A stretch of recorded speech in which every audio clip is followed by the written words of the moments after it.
So, what's your name and what do you do for a living? My name's Tyler, and I'm an entrepreneur. Nice. And what do you do as an entrepreneur? So I make NFTs. Oh, nice. That's so cool. Are those still around? Like, are those still doing good? Only for like the top 1% of NFT communities. And Uh-huh. for everybody else, they lost money, but it's just about being in that top 1%. Oh, which ones? So, is yours in the top 1%? Absolutely. Which one is it?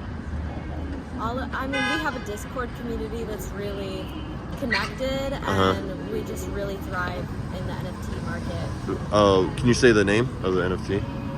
Basically, you should go follow me on TikTok at Tyler Bender and Uh-huh. click all the links in my bio and join my Discord community where we Oh. talk about the exclusive NFTs to like buy and trade every single day Uh-huh. that would make the most profit. And so it's just afforded me like an amazing lifestyle out Oh, here. nice. So you just buy and sell trade NFTs, or do you actually have your own NFT? I mean, I dabble in my own, but Oh. mostly buy sell. Okay, so you don't have an NFT that's in the top 1%, right? I mean, I did get started making NFTs of David Archuleta. I don't know if you know him. He No, was no. a contestant on American Idol like Oh, wow.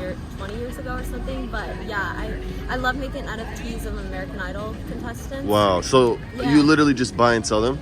Yeah, and then of course I have like my niche ones that I make. That's crazy. Those are a little bit more of a passion project, but they've done pretty Yeah.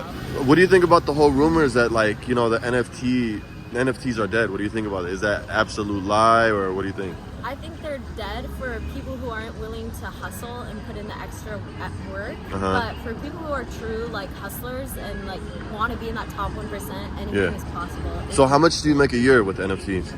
I would say, I don't know if I'm allowed to. I need to call my legal team. Okay. But it's definitely like over 7 figures. Oh, nice, nice. And any financial advice for people out there who want to, you know, get into what you're doing? Yeah, I don't even know where to begin. Definitely get into NFTs, get into crypto.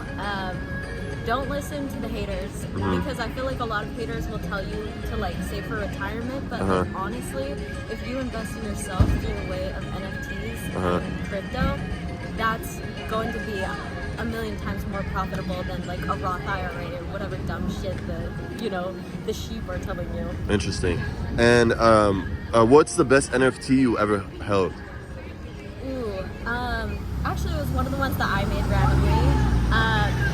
It was I think it was a Carrie Underwood from her season of American Idol NFT, and it just crushed it. Oh, nice. Yeah. And when you say crushed it, it means it like skyrocketed in value? Oh, wow. And you made it? Oh, that's crazy. Yeah. How did it get traction? I mean, first through my Discord community, but also through like American Idol fan groups, Carrie Underwood fan groups. Just my loyal following in the crypto community just really stood by me on that one, and it just like blew up. Like I can't even believe it. What do you think is the best place for crypto in the United States? Like, best crypto community? Miami, LA, or New York? I'm enjoying LA. So since I'm here right now, I'll have to say LA. You say there's a crypto community in LA? Yes, but there are definitely pockets in the suburbs Oh. of just like random ass states. Like I've heard Nebraska actually has like a really cool grassroots crypto community. Oh, wow. Yeah, or Arlington, Texas, I've heard. And then a couple pockets in Alaska are really up and coming, honestly. Cool.